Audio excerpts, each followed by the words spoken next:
This time we teamed up with EPAM Systems, and we have a great speaker, Istvan Hegedus, who is going to talk about website performance testing today.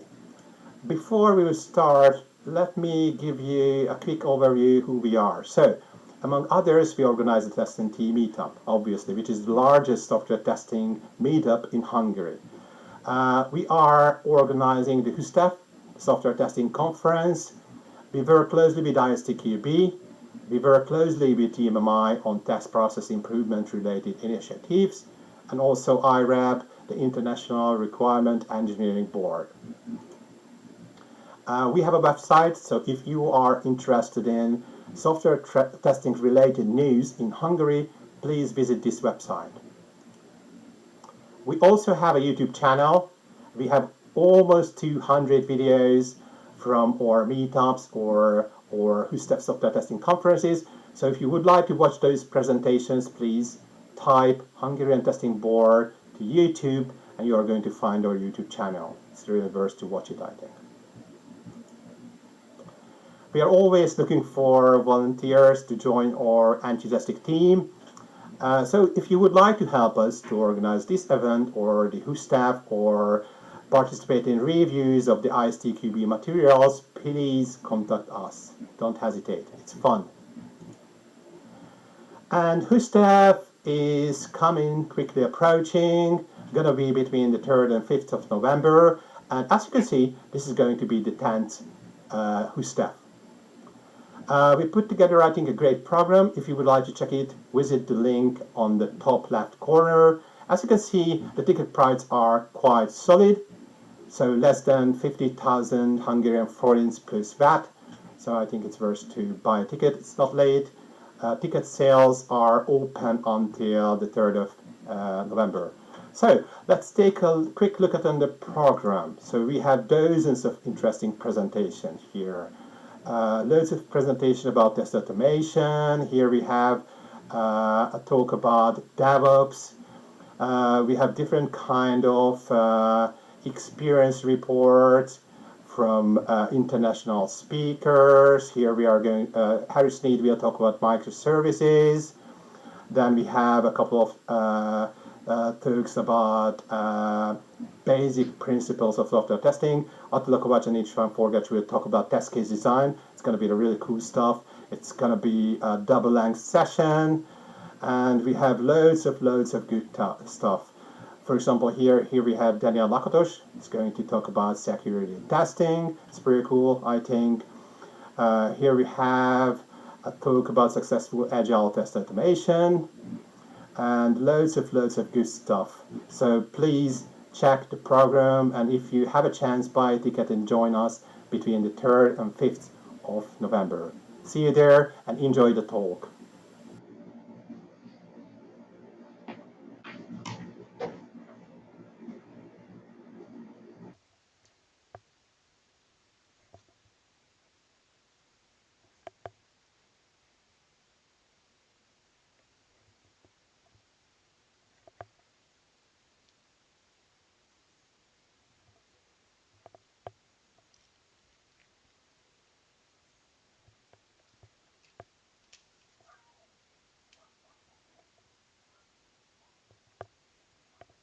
Hi, let me know if you can hear me. Put a plus sign in the comments if the streaming is working.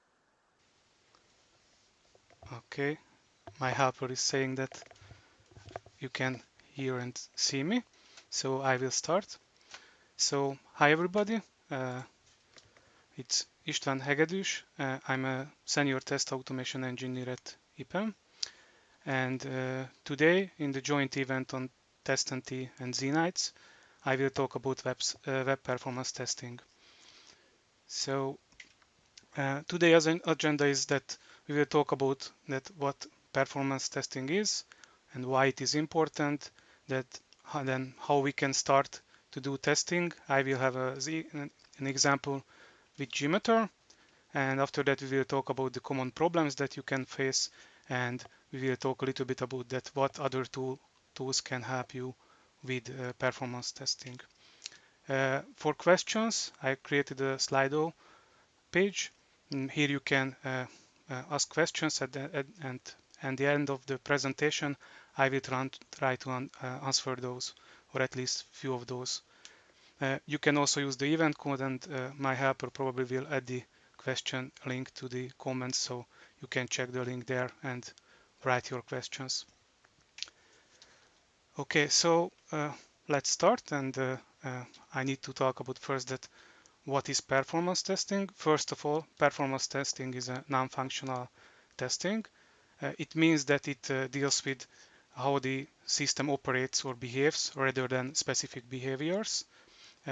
You can see more quality characteristic classification in the ISO standard next to it. I will not go into the theoretical details of everything today. I will more focus on how to start. In every case about these definitions, I will refer to the IS2QB performance testing syllabus. You can find good definitions and descriptions there. So, but still we need to define that what is performance testing. So performance testing is an umbrella term used for testing focused on the performance or the responsiveness of the application or system under test, on which this application is under different loads, different volumes of loads. So meaning that how many users or how the load of this application looks like in the time. So inside that, performance testing is focusing on three characteristics. First is the time behavior. We will talk about this today. Usually in web applications, this is the most important one. You can think about it as the response time of an application. So if you click on a button and it takes some time to show something or to the application to respond. So we can measure this, and this is the time behavior that our application has. The next important topic is the resource utilization. It's about that our application, when it's running, how much resource it uses. So the CPU time or the memory, how much memory is used. If it's using too much, that could be a problem then if it's reaching the limits of the system. The third characteristic that we focus on is capacity. Capacity can mean different things with different applications. In a website, the capacity could mean the user number that this system can handle. So there could be some limit that the system can handle maximum 100 users at a time and no more. But for example, in a document sharing system, this capacity could mean that how many documents we can upload to this system. Usually these performance requirements are not well defined, but for example, on the right side, you can see this advertisement from one of the pizza companies who had well-defined performance requirements that they need to deliver the pizza in 30 minutes or the pizza is free and they don't need to pay for it. So it's an example of a well-defined requirement. So next step, we need to talk about why it is important. The importance of performance testing usually can be seen if everything is working all right. Usually it can be seen then when there is some problem. So good performance is one key thing to have happy customers, so they don't need to wait too long for something. Or in some cases, if you have some performance problems, so for example on the right side in this picture, this is from a store which had a Black Friday action, and they had some problems and the site went down, or at least it reached its limit, and it wrote a message that it's full of users and it can't handle any more users that time. So they lost a lot of money on that. And usually this is the time when the business realizes that performance testing is importance, and usually this is the time when they ask the testers that they need to do some performance testing. In an ideal situation, you would start earlier, even before you have the problem. So that's why I have this talk today, to encourage you to start performance testing your applications. But in my case as well, when I started to do performance testing, it happened that I worked on an application which had some performance problems, and we need to identify the problem, why it's happening for customers, why it's the application is slowly responding. So we get the task to do performance testing. We usually have some application to test. In my example, I will use this simple application. If it looks familiar, that's because it's the typical interview question that you have a web application with one input and one button, and how would you functional test this? In my presentation, I will talk about how would you performance test this application. So let me quickly show this application. So this is a simple application for converting miles to kilometers. So if I type 10, for example, here, and I click convert, then it shows the answer, and I hope that that's functionally right, and this is the correct answer. So if we check this in details, if we open the developer tools, we can check the HTTP request behind this. So if I click again, I can see that the request was sent to this API convert per convert miles endpoint, and it was sending the parameter distance in miles 10. And in the response, you can see that it giving back the response which is shown here. So this is this simple application that we will try to do a performance testing on. So if we move forward, now we have the application to test. And next step that we need to analyze the requirements. So we need to think about that, what are performance requirements against this application. So as I mentioned earlier, we need to check 3 topics. The first is the responsiveness, the response time of the system. So in this case, in this application, we will check the response time of the requests in the background. This is a simple application. There are no big UI part to it. Nowadays, with complex web UI application, there could be some performance testing on the UI side as well. But today we will focus on the backend, on the requests performance.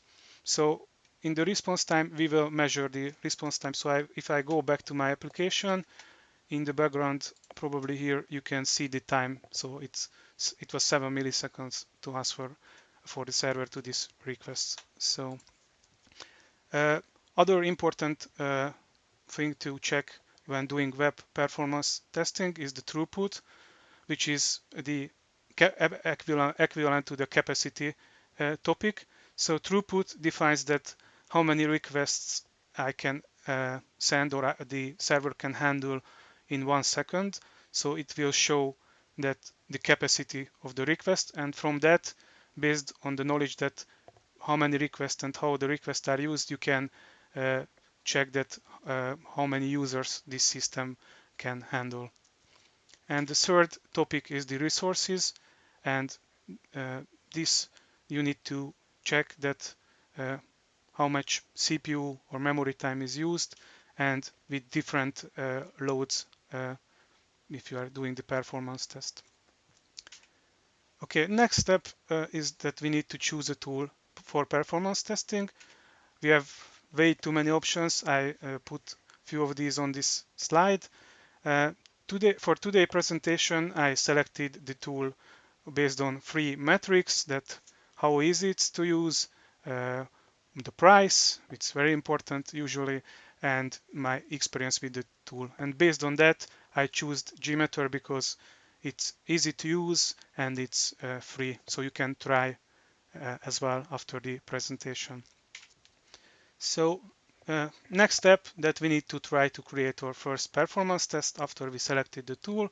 We will use the record and playback method first. Those who are familiar with web UI testing probably had bad experience with record and playback tools, but we will see that with performance testing, if you record requests, it's a little bit different. You can easily manipulate them. So I will change to Gmeter now. I already started it. So what we have now, you can see I already installed Gmeter tool. It's easy to do. You can find online that how easily can do that. And after this tool is started, we have two parts to it. On the left side, I can see my test plan. That's the part where I will put my test elements. It's a UI tool, so I can easily add new elements. You will see this to this part. I don't need to type code. I can just add visual elements to this part. On the right side, you always see the settings part of that element, and you can change settings in this part. Okay, so my next step will be that I will add a non-test element. Now here, if you right click on test plan, you can add new elements to your test plan. So now I will add a non-test element, which will be an HTTP test script recorder. So I will add this element. You can see that it has the settings here. What is important for us, this element will actually be a proxy server, and it will open a port which you need to change on your browser to be able to use this proxy server and record the requests. Okay, so this will be the recorder part. One more important part that we need to do, that we need to add a thread group. So these thread groups are used to simulate the user activity, so they simulate the users. So this will be the element where I will record my request to.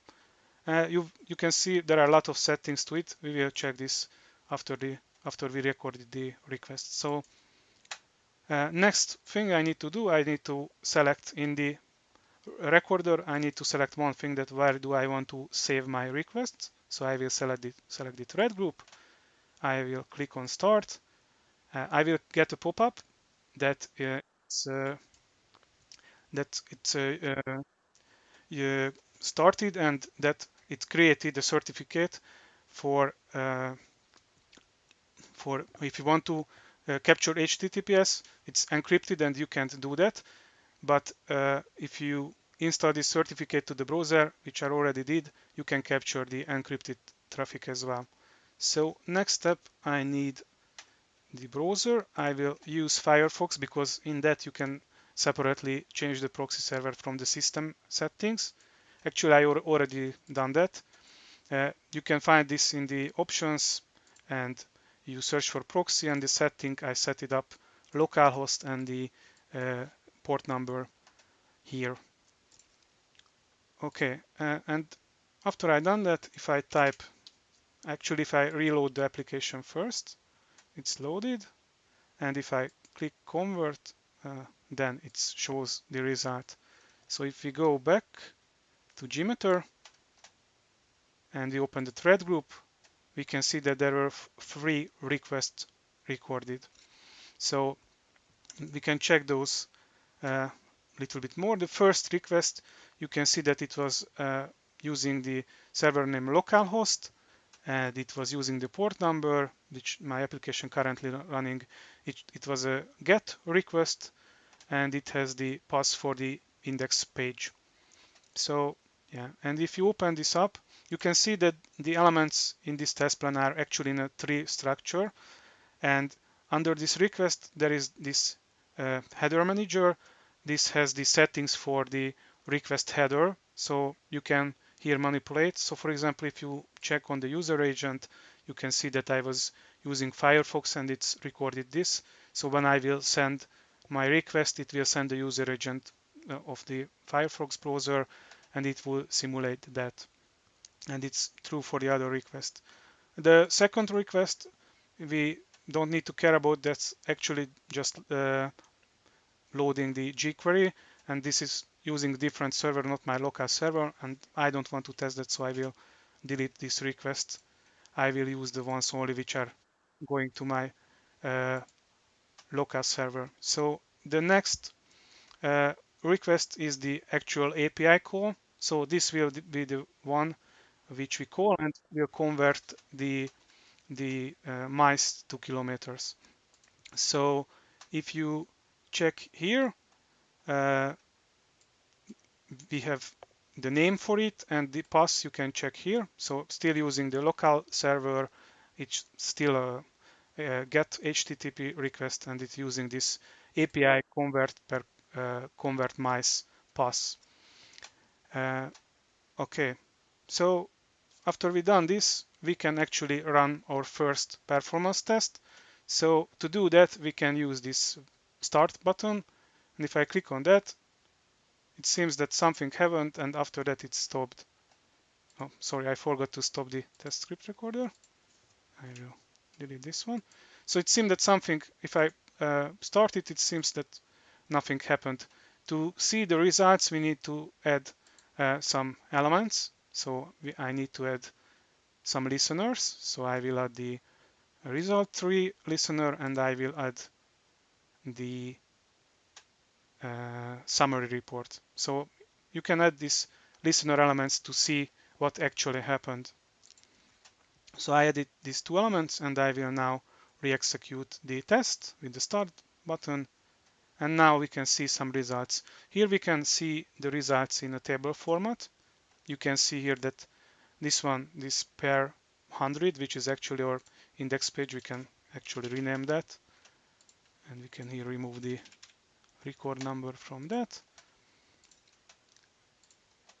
And I will, with this other clear all button, I can clear the results. And if I re-execute, now I can see that the index page load was the first one in this table, and the API call was the second one. We can see that there were one samples. It means that it was called once. And we can see some other data here. So we can see the average response time in the next column. This is in milliseconds. After that, we can see the minimum and maximum values.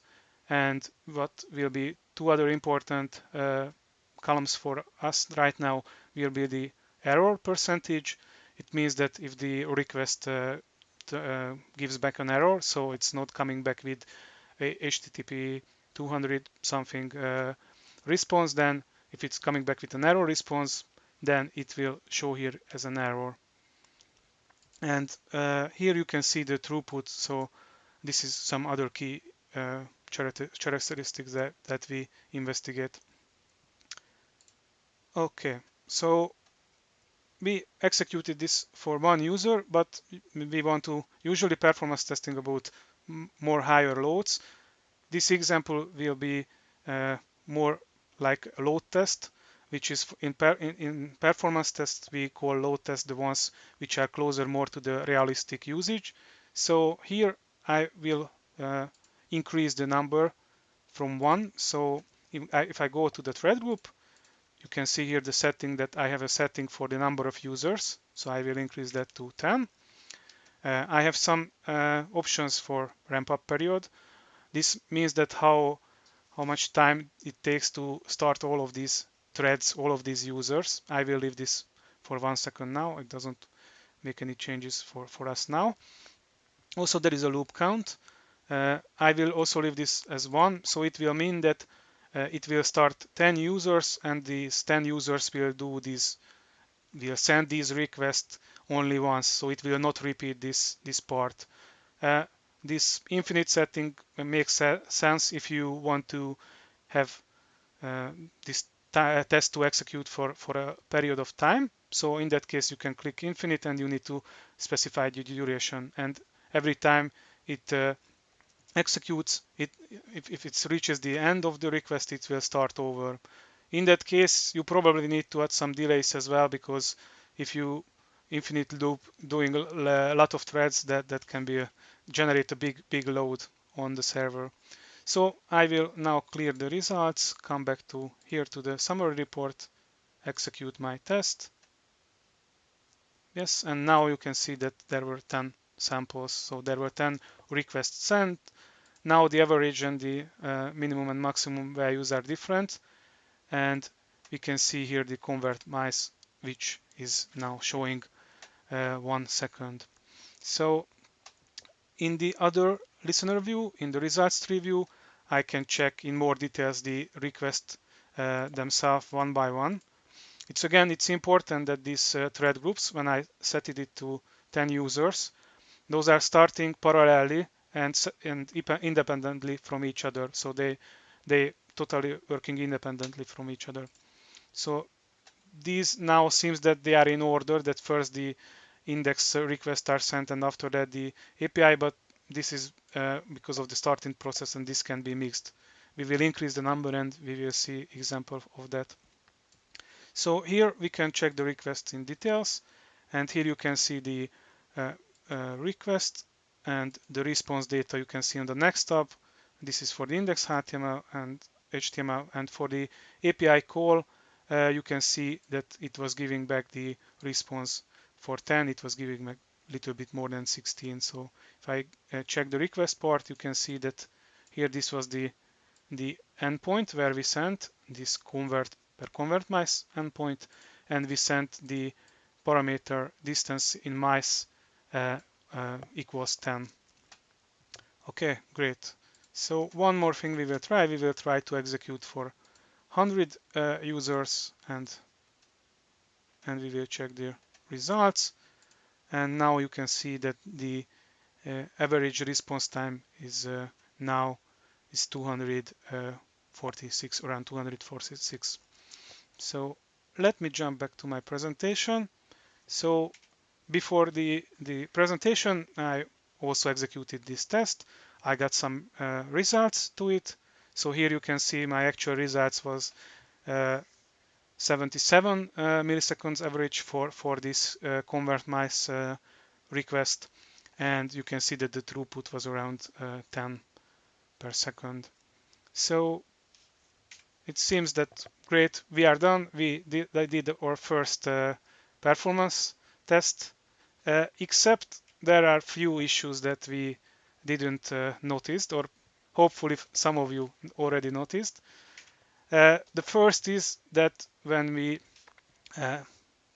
this application we deploy to production, so we deploy it to some cloud environment and users start to use it, it will show that the actual response time when users are using it, it's more like 1 second. So if we go back to my results, it was 77 milliseconds, and it's a big difference compared to the one which I had from the monitoring.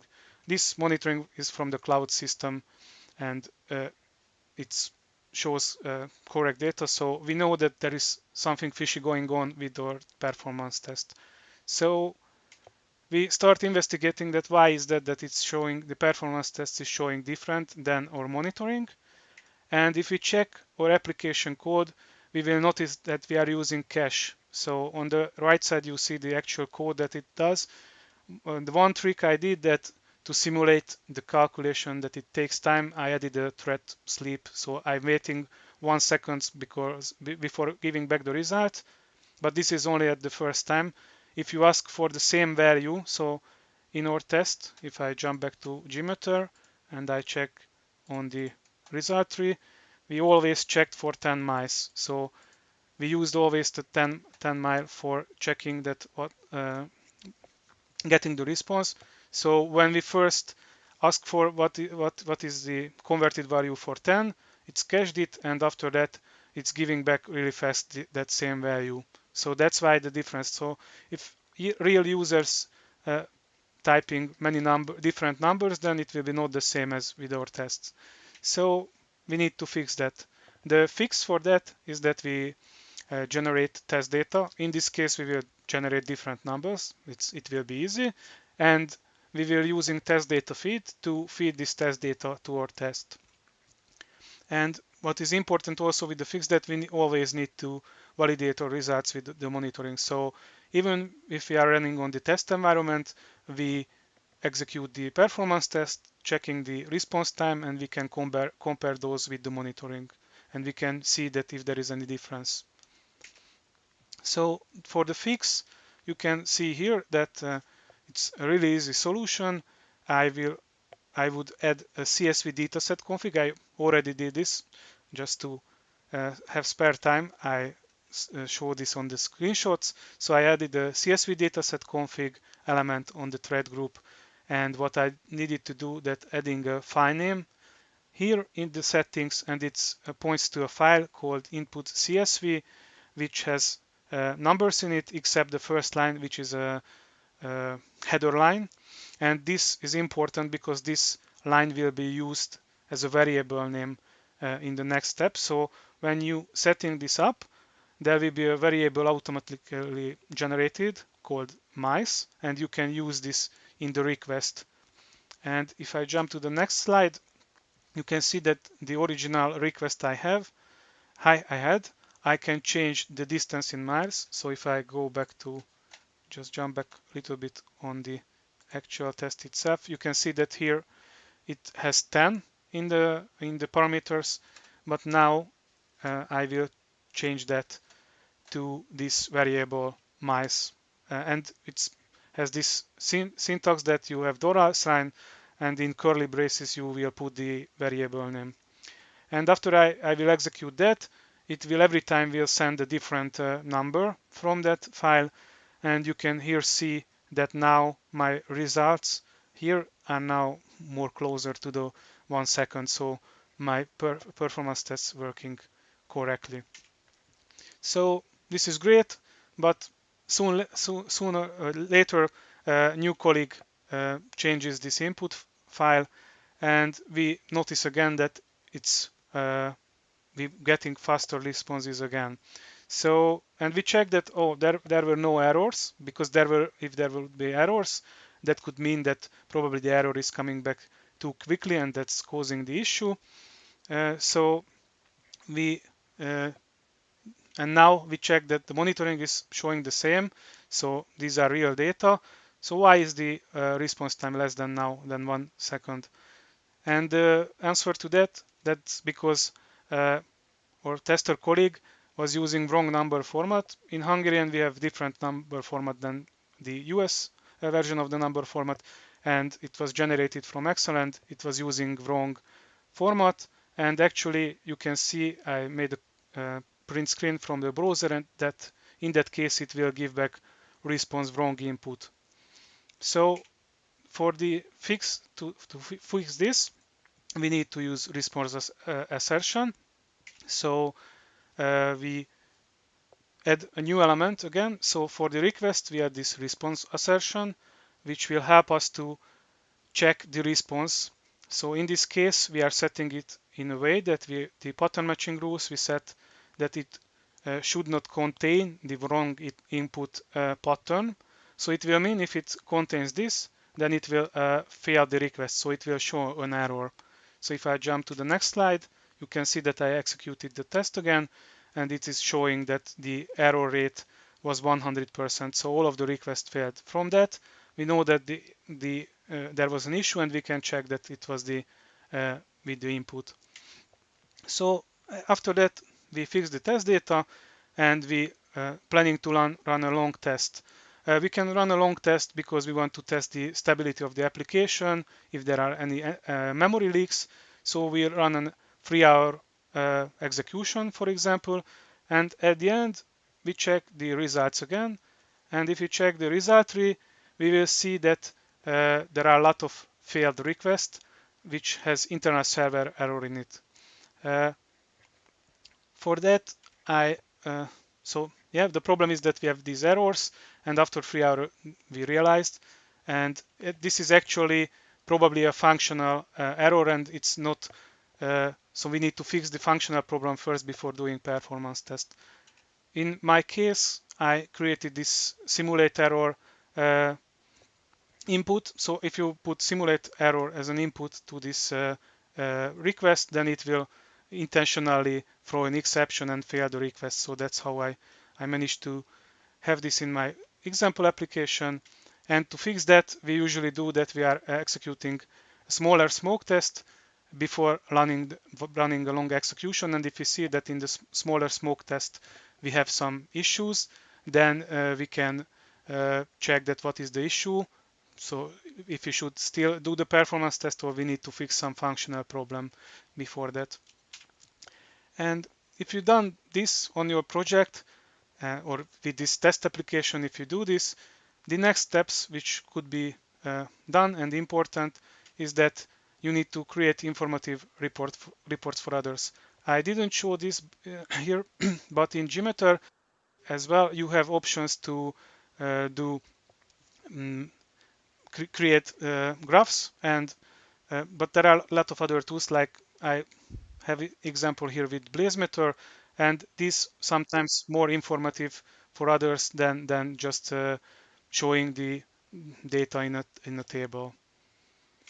The next things that you can do, that you need to execute some scripts to manipulate the test data or to generate the test data, and sometimes it's also needed for authentication. There could be more complex ways of authentication, then you need to execute some scripts or to do some other things. And also for authentication you will need cookie management, and all of these is supported in Gmeter built-in, or you can have a lot of plugins used for these. And last but not least, you need to get familiar with performance test types. So today we were more focusing, my example was more like a load test type of test, but there are many more. I now will also refer to the performance testing syllabus, that you can find good description for these, but I hope that probably I could show these as a real example in a next presentation. So today what we covered, we discussed what is performance testing and why it is important. I hope that you are convinced that you need to start before there is something going wrong. So I hope that you are now convinced that you should start as soon as possible. We created an example in Gmeter. We checked that what could be the common issues when we are executing the test.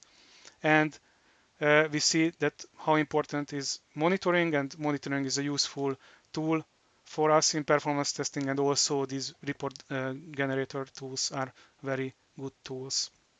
So the last part that I need to check if you have any questions on the Slido.